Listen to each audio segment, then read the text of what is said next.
All right, guys, I am here with Trainer Tips, a.k.a. Nick of YouTube fame. How are you, man? I'm good, man. A little exhausted from the day, but I had a lot of fun.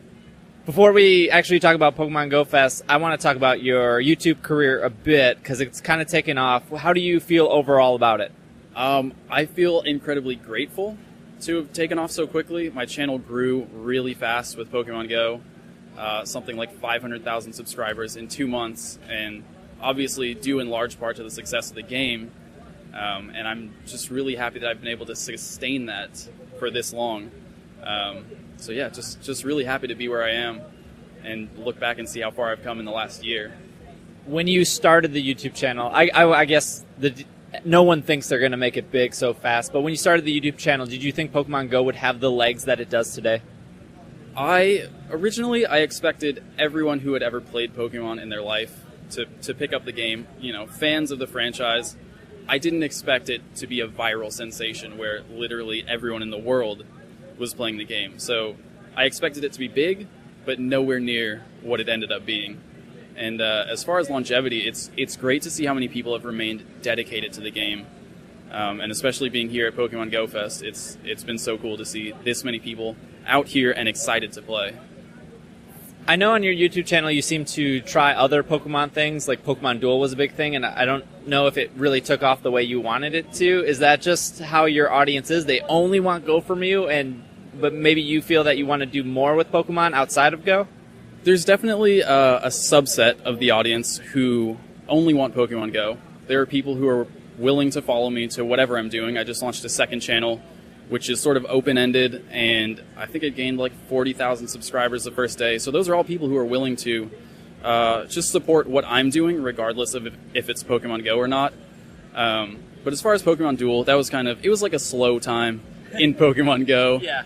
So I figured I'd try a few different things, and a lot of people liked it, some people didn't, but you know, you do what you gotta do.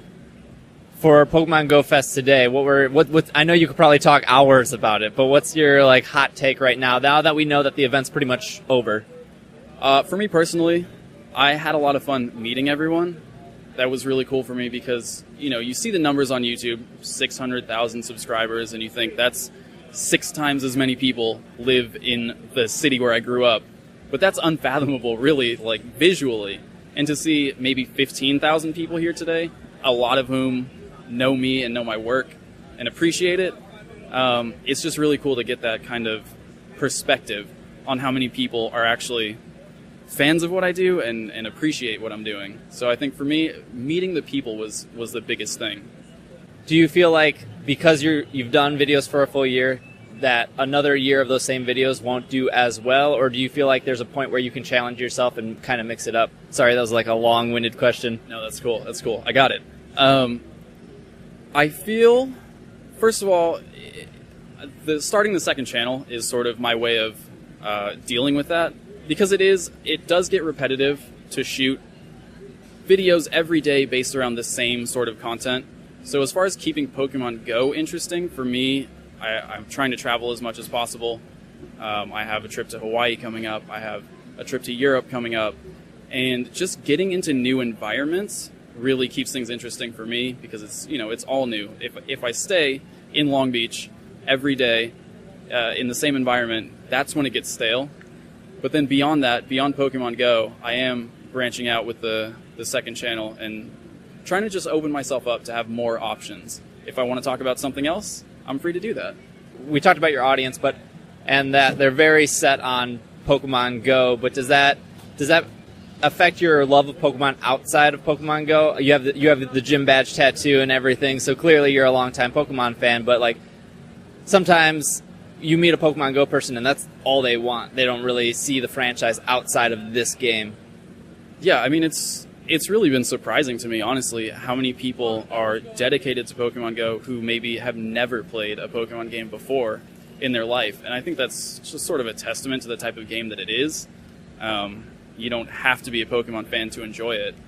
Obviously, I am a huge Pokemon fan. I have the badges tattooed, like you said.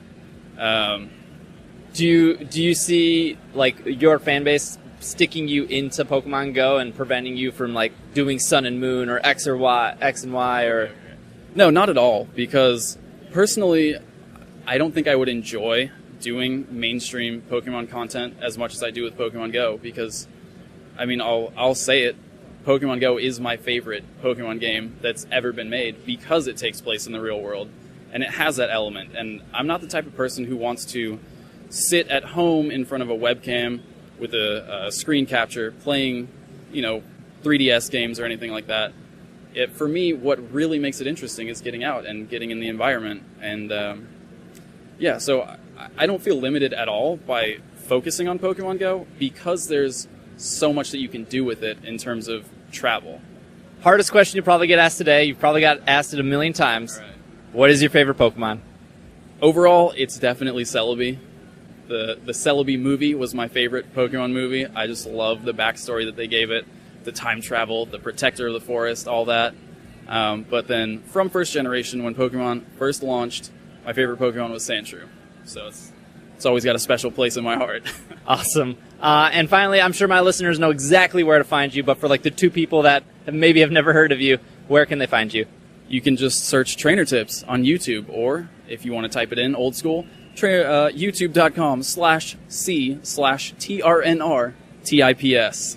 Awesome. Thank you so much. Of course, man. It's been great talking to you.